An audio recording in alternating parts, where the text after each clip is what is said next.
नमस्कार, आप देख रहे हैं जे प्राइम भारत और मैं हूं आपके साथ ज्योतिका। आइए रुक करते हैं खबर की ओर। राजधानी लखनऊ की पश्चिम पुलिस ठाकुरगंज पुलिस को मिली सफलता। अंतर जनपदीय वाहन चोरों का 5 सदस्य गिरफ्तार किए हैं। गिरफ्तार किए गए गैंग के सदस्य के पास से 10 दो पहिया वाहन बरामद किए हैं। चोर गैंग ने पुलिस को भी नहीं छोड़ा, जिसमें एक टीएसी की भी गाड़ी की थी चोरी। चोर गैंग में सभी लखनऊ के रहने वाले, जिसमें से एक सुल्तानपुर का भी है।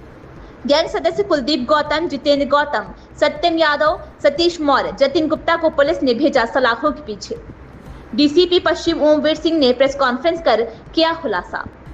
लखनऊ से साउद अली की रिपोर्ट।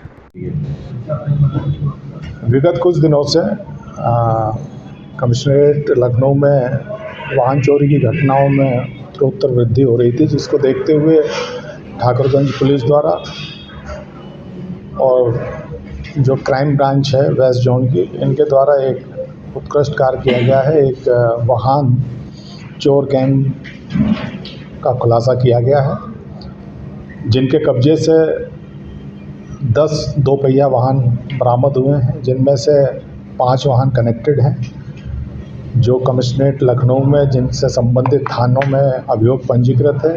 इसके अलावा एक वाहन से संबंधित मुकदमा सीतापुर में पंजीकृत है। ये इनकी मॉडस ऑपरेंडी ये थी कि ये 3 लोग इनमें से मुख्य रूप से वाहन उठाते थे और 2 लोग इसमें इनका सहयोग करते थे, इन्हें ग्राहक ढूंढने में और उन ग्राहकों को बेचने में।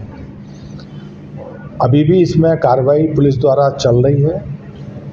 कुछ और लोग अभी भी संज्ञानित हैं, जिन पर कार्रवाई किया जाना शेष है। तो उम्मीद है कि आगे चल के हो सकता है कुछ और गाड़ियों की बरामदगी हो। सर, ये गाड़ियाँ कहाँ से चुराते थे और किस तरीके से इसको रेकी करते थे और गाड़ियाँ बरामद कहाँ से की गई? जैसा मैंने आपको पूर्व में ही अपने बोधन में बता दिया था, ये गाड़ियाँ, इनमें से 5 गाड़ियाँ जो हैं कमिश्नरेट लखनऊ से ही कनेक्टेड हैं, विभिन्न थानों से। गाजीपुर से भी है। इत्तेफाक से एक गाड़ी यहीं के एक टीएसआई की भी चोरी की गई थी कुछ दिन पहले, जिससे संबंधित मुकदमा थाना गाजीपुर में पंजीकृत है, वो भी। और बड़ी महंगी गाड़ियों को ये बड़े कम दामों में बेचते थे। पुलिस द्वारा लगातार इस तरह की घटनाओं के अनावरण के लिए अपने सूत्र छोड़ रखे थे। उन्हीं में से एक सूत्र को कुछ लोग टकराए, जिनके द्वारा जब ये बहुत कम उसमें बेची गई, फिर इस इंफॉर्मेशन को डेवलप किया गया, जिसके आधार पर इस पूरे गैंग का खुलासा हुआ है। विस्तृत होता है, आसपास के जनपदों में भी ये क्रियाशील रहे हैं और इनके कुछ साथी अभी भी जो इंटरोगेशन में आए हैं, उन पे निकट भविष्य में हो सकता है कुछ और खुलासे पुलिस द्वारा किए जाए। निश्चित रूप से पूछताछ की जाएगी, लेकिन ये ज़रूरी नहीं है कि खरीदने वाले अपराधी बने। उसका एक आधार होता है, उसके आधार पर कार्रवाई की जाएगी। इसमें कुलदीप नाम का एक अपराधी है जो पूर्व में भी जेल जा चुका है, कुलदीप गौतम, ये, और एक जितेंद्र, ये पूर्व में भी जेल गए हैं। इसके अलावा जो और अन्य लोग हैं, ऐसा नहीं है कि उनके द्वारा पूर्व में अपराध नहीं किए गए हैं, लेकिन किन्हीं कारणों से पूर्व में वो प्रकाश में नहीं आए थे, लेकिन उनके द्वारा पूर्व में भी घटनाओं को किया गया है, ये स्वीकार किया गया है। सर, आपस में पांचों की मुलाकात किस तरीके से हुई? लोग कुछ पूछते हैं क्या आपस में? क्योंकि एक इसमें से सुल्तानपुर का रहने वाला है, बाकी डीकेटी के हैं। नहीं, जो सुल्तानपुर का आप ध्यान से देखें, वो यहीं पे रह रहा है वर्तमान में। और अपराधियों का मिलने का एक अपना एक मॉडस ऑपरेंडी होता है। कुछ चीज़ें क्योंकि मैंने जैसे बताया आपको, इस पर भी काम चल रहा है।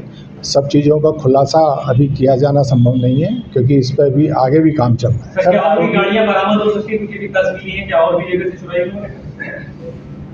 मैंने पहले ही बताया, अब या तो आप सुन नहीं पा रहे हैं। जो मुख्य रूप से इंस्पेक्टर ठाकुरगंज और उनकी टीम और क्राइम ब्रांच जो वेस्ट जोन की है, इनके द्वारा, और इन लोगों को 25,000 का इनाम दिया जाएगा इस उत्कृष्ट खुलासे के लिए। और एक गैंग पकड़ने के लिए, और मुझे उम्मीद है कि इसके बाद निश्चित रूप से आसपास के जो कमिश्नरेट के इलाका है उसमें इस तरह के अपराधों में अंकुश लगेगा। इस खबर में बस इतना ही। बने रहिए जे प्राइम भारत के साथ।